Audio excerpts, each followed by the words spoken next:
वे सीताजी को सिर नवाकर चले और बाग में घुस गए। फल खाए और वृक्षों को तोड़ने लगे। वहां बहुत से योद्धा रखवाले थे। उनमें से कुछ को मार डाला और कुछ ने जाकर रावण से पुकार की और कहा, हे नाथ, एक बड़ा भारी बंदर आया है। उसने अशोक वाटिका उजाड़ डाली, फल खाए, वृक्षों को उखाड़ डाला और रखवालों को मसल कर जमीन पर डाल दिया। यह सुनकर रावण ने बहुत से योद्धा भेजे। उन्हें देखकर हनुमान जी ने गर्जना की। हनुमान जी ने सब राक्षसों को मार डाला। कुछ जो अधमरे थे चिल्लाते हुए गए। फिर रावण ने अक्षय कुमार को भेजा। वह असंख्य श्रेष्ठ योद्धाओं को साथ लेकर चला। उसे आते देखकर हनुमान जी ने एक वृक्ष हाथ में लेकर ललकारा और उसे मारकर महाध्वनि बड़े जोर से गर्जना की। उन्होंने सेना में से कुछ को मार डाला और कुछ को मसल डाला और कुछ को पकड़ कर धूल में मिला दिया। कुछ ने फिर जाकर पुकार की कि हे प्रभु, बंदर बहुत ही बलवान है। पुत्र का वध सुनकर रावण क्रोधित हो उठा और उसने अपने पुत्र बलवान मेघनाद को भेजा। उससे कहा कि हे पुत्र, मारना नहीं, उसे बांध लाना। उस बंदर को देखा जाए कि कहाँ का है। इंद्र को जीतने वाला अतुलनीय योद्धा मेघनाद चला। भाई का मारा जाना सुन उसे क्रोध हो आया। हनुमान जी ने देखा कि अब की भयानक योद्धा आया है। तब वे कटकटाकर गरजे और दौड़े। उन्होंने एक बहुत बड़ा वृक्ष उखाड़ लिया और उसके प्रहार से लंकेश्वर रावण के पुत्र मेघनाद को बिना रथ का कर दिया। रथ को तोड़कर उसे नीचे पटक दिया। उसके साथ जो बड़े बड़े योद्धा थे उनको पकड़ कर हनुमान जी अपने शरीर से मसलने लगे। उन सबको मारकर फिर मेघनाद से लड़ने लगे। लड़ते हुए वे ऐसे मालूम होते थे मानो दो गजराज श्रेष्ठ हाथी भिड़ गए हों। हनुमान जी उसे एक घूंसा मारकर वृक्ष पर जा चढ़े। उसको क्षण भर के लिए मूर्छा आ गई। अंत में उसने ब्रह्मास्त्र का संधान प्रयोग किया। तब हनुमान जी ने मन में विचार किया कि यदि ब्रह्मास्त्र को नहीं मानता हूं तो उसकी अपार महिमा मिट जाएगी।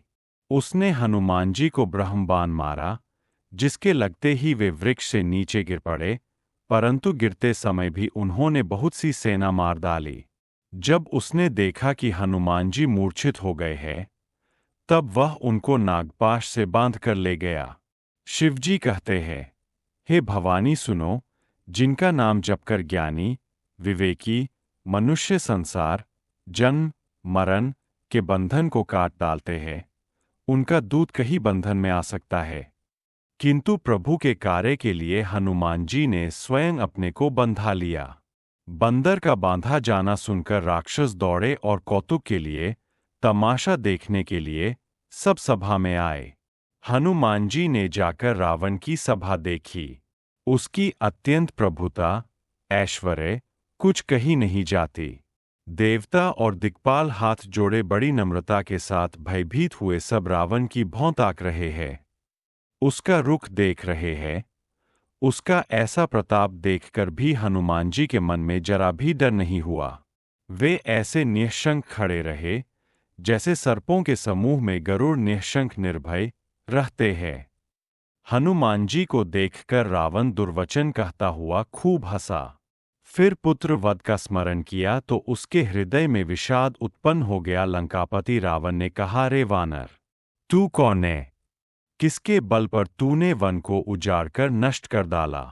क्या तूने कभी मुझे, मेरा नाम और यश कानों से नहीं सुना?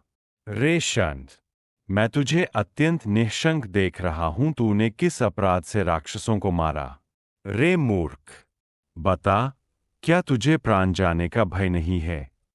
हनुमान जी ने कहा, हे रावण, सुन, जिनका बल पाकर माया संपूर्ण ब्रह्मांडों के समूहों की रचना करती है, जिनके बल से हे दशशीष ब्रह्मा विष्णु महेश क्रमशः सृष्टि का सृजन पालन और संहार करते हैं, जिनके बल से सहस्र मुख फणों वाले शेषजी पर्वत और वन सहित समस्त ब्रह्मांड को सिर पर धारण करते हैं, जो देवताओं की रक्षा के लिए नाना प्रकार की देह धारण करते हैं, और जो तुम्हारे जैसे मूर्खों को शिक्षा देने वाले हैं, जिन्होंने शिवजी के कठोर धनुष को तोड़ डाला और उसी के साथ राजाओं के समूह का गर्व चूर्ण कर दिया, जिन्होंने खर, दूषण, त्रिशिरा और बाली को मार डाला, जो सब के सब अतुलनीय बलवान थे, जिनके लेशमात्र बल से तुमने समस्त चराचर जगत को जीत लिया और जिनकी प्रिय पत्नी को तुम चोरी से हर लाए हो।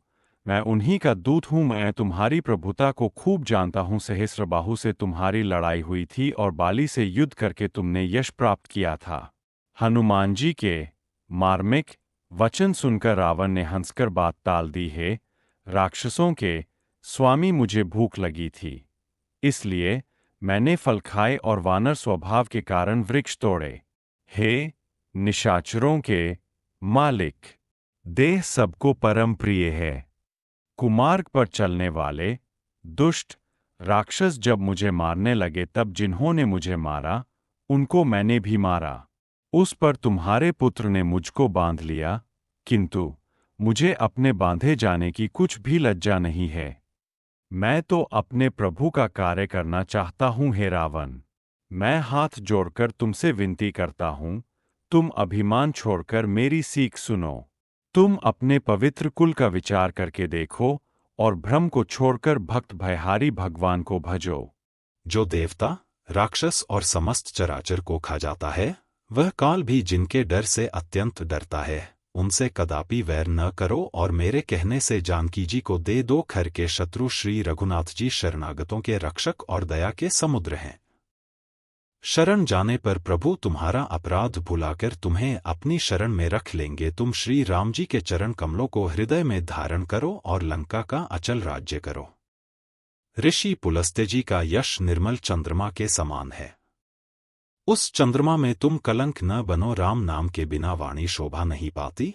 मदमोह को छोड़ विचार कर देखो।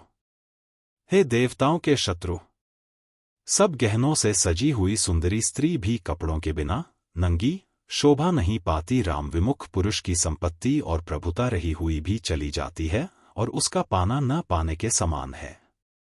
जिन नदियों के मूल में कोई जल स्रोत नहीं है, अर्थात जिन्हें केवल बरसात ही आसरा है, वे वर्षा बीत जाने पर फिर तुरंत ही सूख जाती हैं। हे रावण, सुनो, मैं प्रतिज्ञा करके कहता हूं कि राम विमुख की रक्षा करने वाला कोई भी नहीं है। हजारों शंकर, विष्णु और ब्रह्मा भी श्री राम जी के साथ द्रोह करने वाले तुमको नहीं बचा सकते। मोह ही जिनका मूल है, ऐसे अज्ञानजनित बहुत पीड़ा देने वाले तमरूप अभिमान का त्याग कर दो और रघुकुल के स्वामी, कृपा के समुद्र भगवान श्री रामचंद्र जी का भजन करो। यद्यपि हनुमान जी ने भक्ति, ज्ञान, वैराग्य और नीति से सनी हुई बहुत ही हित की वाणी कही, तो भी वह महान अभिमानी रावण बहुत हंसकर व्यंग्य से बोला कि हमें यह बंदर बड़ा ज्ञानी गुरु मिला।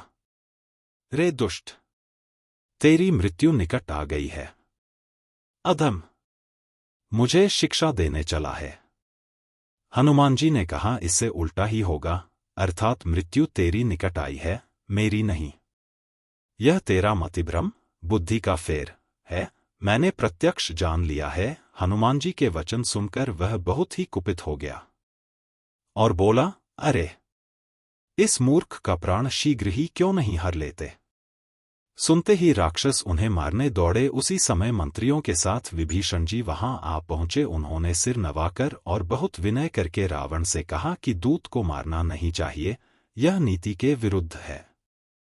हे गोसाई, कोई दूसरा दंड दिया जाए। सबने कहा, भाई, यह सलाह उत्तम है। यह सुनते ही रावण हंसकर बोला, अच्छा तो बंदर को अंगभंग करके भेज, लौटा दिया जाए। मैं सबको समझाकर कहता हूं कि बंदर की ममता पूंछ पर होती है।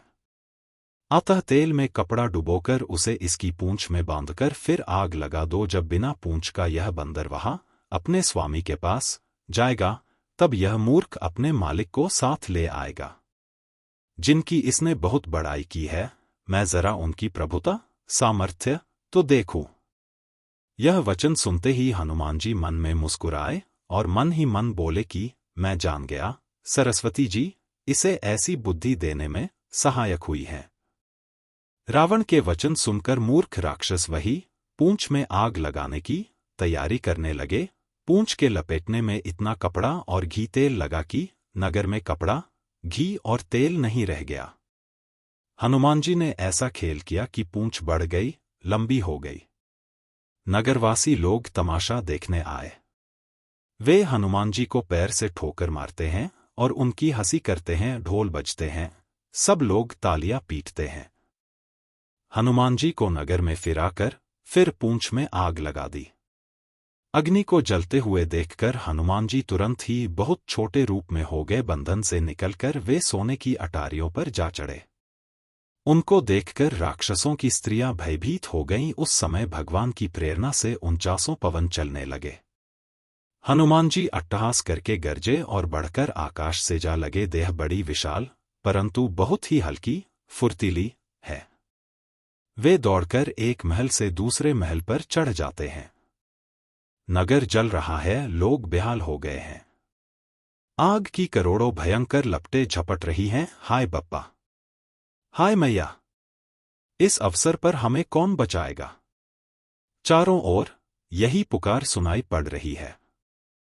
हमने तो पहले ही कहा था कि यह वानर नहीं है, वानर का रूप धरे कोई देवता है। साधु के अपमान का यह फल है कि नगर अनाथ के नगर की तरह जल रहा है। हनुमान जी ने एक ही क्षण में सारा नगर जला डाला। एक विभीषण का घर नहीं जलाया। शिवजी कहते हैं, हे पार्वती, जिन्होंने अग्नि को बनाया, हनुमान जी उन्हीं के दूत हैं। इसी कारण वे अग्नि से नहीं जले। हनुमान जी ने उलट पलट कर एक ओर से दूसरी ओर तक सारी लंका जला दी। फिर वे समुद्र में कूद पड़े।